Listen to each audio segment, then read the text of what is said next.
सात संगत जी, प्रेम से कहना धन निरंकार जी।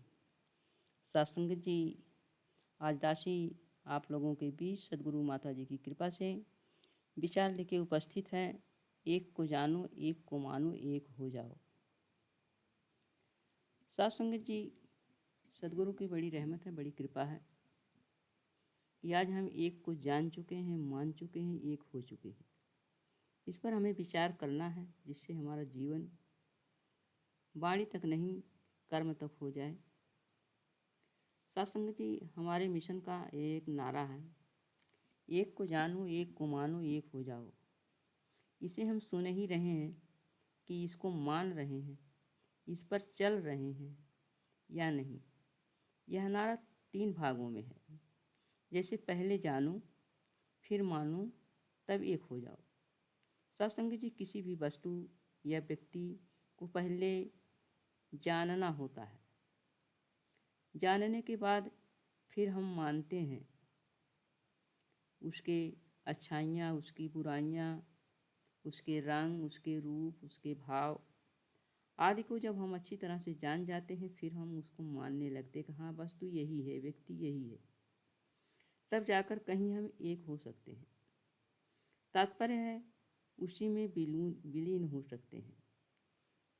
सत्संग जी, चाहे जिस धर्म या मान्यता से हम रिलेटिव हैं, हम इस ईश्वर को गॉड, ईश्वर, ईष्ट, परमात्मा, निरंकार किसी भी नाम से भी संबोधित करते हैं, लेकिन यही एक परम सत्ता सर्वशक्तिमान है। नाम अलग होने से कोई मतलब नहीं है, सब एक ही है। छोटे से पत्ते से लेकर के पहाड़, समुद्र अर्थात पूरी धरती, कण कण में यही एक ही ईश्वर विराजमान है।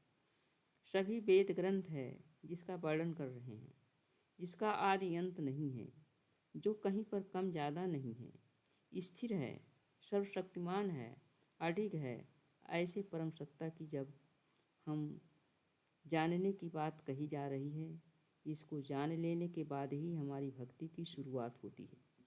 सत्संग जी, सदगुरु की कृपा से एक को जानना ही भक्ति की पहली सीढ़ी है, अर्थात हमारा पहला कदम है।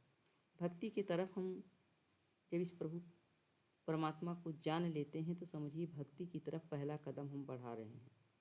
ज्ञान लेने के बाद ही, जान लेने के बाद ही, अर्थात ज्ञान लेने के बाद ही हम मान सकते हैं। हमारी पवित्र अवतार वाणी फरमा रही है, बिन देखे मन नहीं माने, बिन मन माने प्यार नहीं। अर्थात साथ संगत जी, जब तक हम किसी चीज़ को देखते नहीं हैं, तब तक हम अपने मन में कौन सी कल्पना कर सकते हैं, क्या सोच सकते हैं। और जब हम देख लेते हैं तो हमारा मन जो है बिना देखे रहता नहीं है। और जब हम बिना देखे हमारे मन में भाव हो कि हम उसको बिना देखे रह नहीं सकते हैं, ज़रूर देखेंगे, तो समझिए हमारा उसके प्रति प्यार हो गया। सत्संग जी, बिना प्यार के भक्ति नहीं होती है।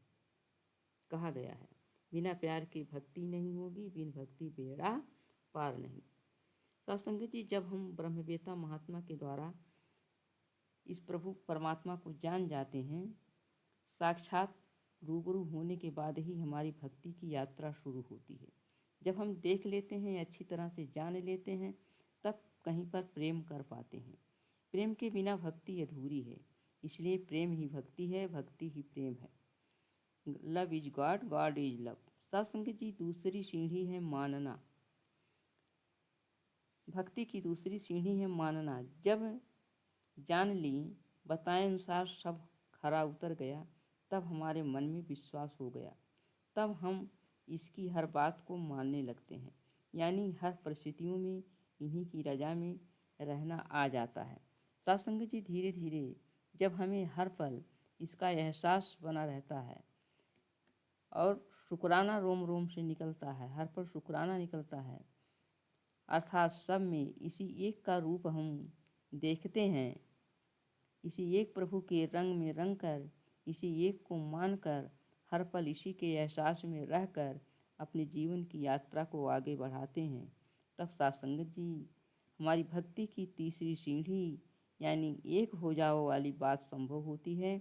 जब तक 2 चीज़ें होती हैं, तीसरी चीज़ अर्थात तीसरी सीढ़ी खुद हो जाती है। अर्थात सत्संगत जी, जब हम इस प्रभु परमात्मा को जान लेते हैं और अच्छी तरह से जानने के बाद फिर हमारा मन मान जाता है कि हाँ, यही ईश्वर है, यही परमात्मा है, यही एक रस रहने वाला है, यही कटता नहीं है, यही जलता नहीं है, यही उड़ता नहीं है, यही भीगता नहीं है। तब जो है हम इस पर विश्वास कर लेते हैं और जब जानने के बाद हमारा मन विश्वसनीय हो जाता है कि परमात्मा यही है, परमात्मा का यही स्वरूप है, तो सत्संगत जी तीसरी बात है, यानी एक हो जाना। तो जब हम जान लेंगे, मान लेंगे, अर्थात इसी के एहसास में हर पल अपना जीवन बिताने लगे, इसी के आदेश में रहने लगे, इसी का हमेशा हर पल वर्णन करने लगे, इसी की बात हमें अच्छी लगने लगी, तो साथ संगत जी समझिए हम एक हो गए। अर्थात इसके बिना हमारा एक पल रहना संभव नहीं है, हमारा जीना संभव नहीं है। कहा गया है पवित्र अवतार वाणी में, संत वही है नाम बिना जो और नहीं कुछ कर सकते, संत वही जो नाम बिना पल भर भी नहीं रह सकते। अर्थात सत्संग जी, संतों की पहचान यही है कि जो इस नाम के बिना, इस निरंकार के बिना उनका कोई कार्य आगे बढ़ता ही नहीं है और एक पल भी उनका निरंकार से खाली नहीं जाता है। तो आइए सत्संग जी, सदगुरु माँ से हम अरदास करें कि सदगुरु माँ, हमारा जीवन ऐसा ही बन जाए जैसा आपका आदेश उपदेश आए, हम उसी रजा में रहते चले जाएं। प्यार से कहना, धन निरंकार जी।